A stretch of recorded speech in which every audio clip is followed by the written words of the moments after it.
भारत एक global major player के रूप में ग्रो कर रहा है और इस चीज को चाइना और अमेरिका दोनों ही एक खतरे के रूप में देखते हैं। इस बढ़ते प्रभाव ने वॉशिंगटन और बीजिंग को न्यू दिल्ली को कंट्रोल करने के लिए अपने इंटरेस्ट में एकजुट होने के लिए प्रेरित किया है। कुछ लोगों का मानना है कि अमेरिका केओस और इंस्टेबिलिटी का इस्तेमाल कर रहा है भारत जैसे उभरते शक्तियों का मुकाबला करने के लिए, तनाव बढ़ाने के लिए पाकिस्तान का उपयोग करता है और इंडियन आर्मी को भी लाइन ऑफ एक्चुअल कंट्रोल के पास ऑक्यूपाइड रखता है कि बांग्लादेश को अस्थिर कराने और ऑपोजिशन बीएनपी को पावर में वापस लाने के लिए पाकिस्तान आर्मी एंड आईएसआई एक स्ट्रेटेजी है। जमात इस्लामी जो अपने कट्टर इस्लामिस्ट व्यू के लिए जाना जाता है, इसके राइज ने माइनॉरिटी कम्युनिटीज के बीच डर बढ़ा दिया है। हिंदू घरों और मंदिरों को निशाना बनाया जा रहा है जिससे कई लोगों को रेफ्यूज और सेफ्टी लेने के लिए मजबूर होना पड़ रहा है।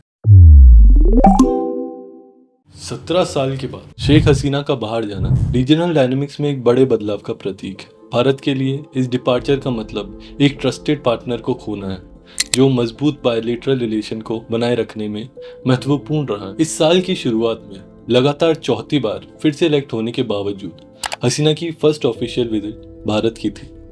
यह दोनों देशों के बीच डीप बॉन्ड और म्यूचुअल रिस्पेक्ट को दर्शाता है। हसीना ने बांग्लादेश से सक्रिय टेररिस्ट ग्रुप से निपटने और की सिक्योरिटी कंसर्न को दूर करने में भारत के साथ मिलकर काम किया है। उनके लीडरशिप ने रीजनल स्टेबिलिटी और कॉपरेशन के प्रति कमिटमेंट दिखाई। बदले में भारत ने भी बांग्लादेश के डेवलपमेंट में समर्थन किया और देशों के बीच इकोनॉमिक और सिक्योरिटी इंटरडिपेंडेंस को शो करते हुए क्रूशियल कनेक्टिविटी बनाने में मदद की। साथ में उन्होंने एक लंबे समय से चल रहे मुद्दे को हल करते हुए एक हिस्टोरिक लैंड बाउंड्री एग्रीमेंट हासिल किया। दोनों देश इलेक्ट्रिसिटी एंड फ्यूल जैसे रिसोर्सेज को शेयर करते हैं और बांग्लादेश के जरूरत के समय भारत ही फर्स्ट रिस्पॉन्डर होता है। लेकिन शेख हसीना का एग्जिट एक नया एंगल भी शो करती है जिसमें पाकिस्तान और आईएसआई का इन्फ्लुएंस भी दिखता है। पाकिस्तान की बात करें तो कुछ ऑब्जर्वर का मानना है कि बांग्लादेश में अशांति के पीछे और भी लोग हो सकते हैं।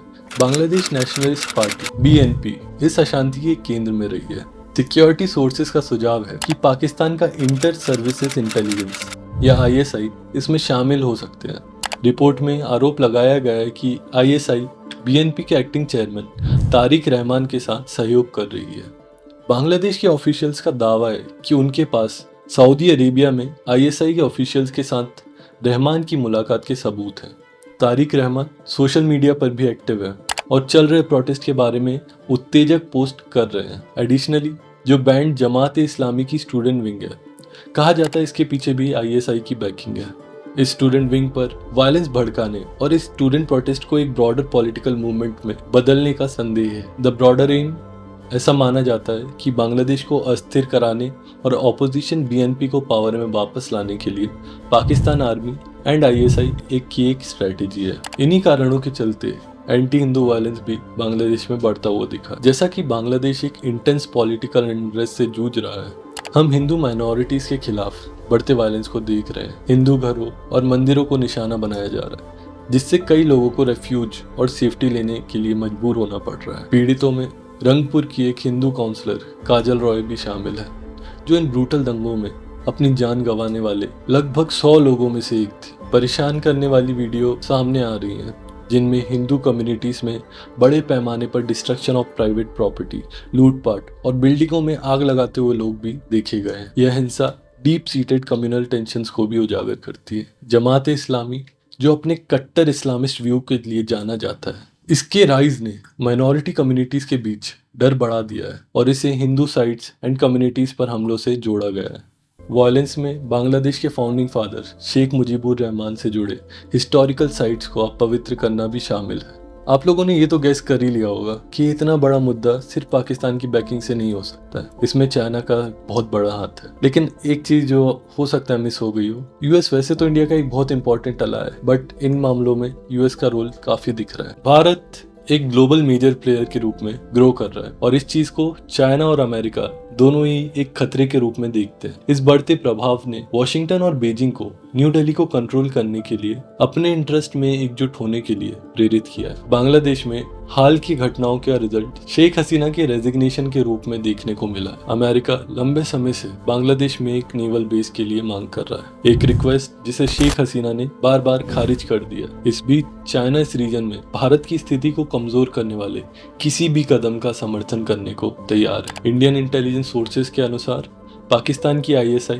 बांग्लादेश के अनरेस्ट में सिग्निफिकेंट रोल निभा रहा है। रीजन को डिस्टेबलाइज करना और भारत को चुनौती देना, जबकि चाइना जम्मू कश्मीर में तनाव बढ़ाने के लिए पाकिस्तान का उपयोग करता है और इंडियन आर्मी को भी लाइन ऑफ एक्चुअल कंट्रोल के पास ऑक्यूपाइड रखता है। On the other hand, America के स्टेप्स भारतीय हितों के लिए डेट्रीमेंटल है। मिनिस्ट्री ऑफ एक्सटर्नल अफेयर के द्वारा लगातार आलोचना से लेकर भारत के आंतरिक मामलों में बायस्ड रिपोर्ट तक वॉशिंगटन के कार्य परेशानी पैदा कर रहे हैं। कुछ लोगों का मानना है कि अमेरिका केओस और इंस्टेबिलिटी का इस्तेमाल कर रहा है भारत जैसे उभरते शक्तियों का मुकाबला करने के लिए। हिस्टोरिकली मिडिल ईस्ट और ईस्टर्न यूरोप जैसे रीजन में अमेरिकन इन्वॉल्वमेंट के कारण लंबे समय तक इंस्टेबिलिटी बनी रही है। अमेरिकी राजनीति में ग्लोबल ट्रेड को कंट्रोल करना शामिल है, वाइल इंश्योरिंग कि यूएस का मिलिट्री इंडस्ट्रियल कॉम्प्लेक्स पावरफुल बना रहे।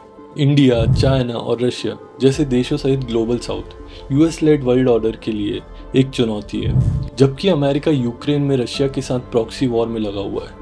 चाइना के साथ उसका तनाव भी बढ़ रहा है, खासकर ताइवान पर पोटेंशियल कॉन्फ्लिक्ट के साथ। चाइना की स्ट्रैटेजी में म्यांमार में इंसर्जेंट्स का समर्थन करना भारत के रीजनल चैलेंज में एक और फ्रंट जोड़ता है। इस चल रही इंस्टेबिलिटी से भारत को व्यस्त रखकर चाइना और अमेरिका दोनों को बेनिफिट होता है। शिफ्टिंग अलायंसेस और भारत के पड़ोस में बढ़ते टेंशन से न्यू दिल्ली के ग्रोइंग इन्फ्लुएंस को रोकने के लिए एक ब्रॉडर स्ट्रैटेजी का पता चलता है। जैसे जैसे सिचुएशन डेवलप हो रही है, इस बारे में इन्फॉर्म्ड रहना क्रूशियल है कि ग्लोबल पावर क्षेत्र के भविष्य को शेप देने के लिए कैसे पैतरे यूज कर रहे हैं। बांग्लादेश में एक स्ट्रॉन्ग चाइनीज प्रेजेंस भारत को चुनौती दे सकता है, पोटेंशियली अनफ्रेंडली और इंडिफरेंट पड़ोसियों के साथ घेर सकता है। Picture this, China and Pakistan to the west and north, communist led Nepal and Taliban control Afghanistan, एक भारत विरोधी मालदीव्स और पोटेंशियली एम्बिवेलेंट बांग्लादेश।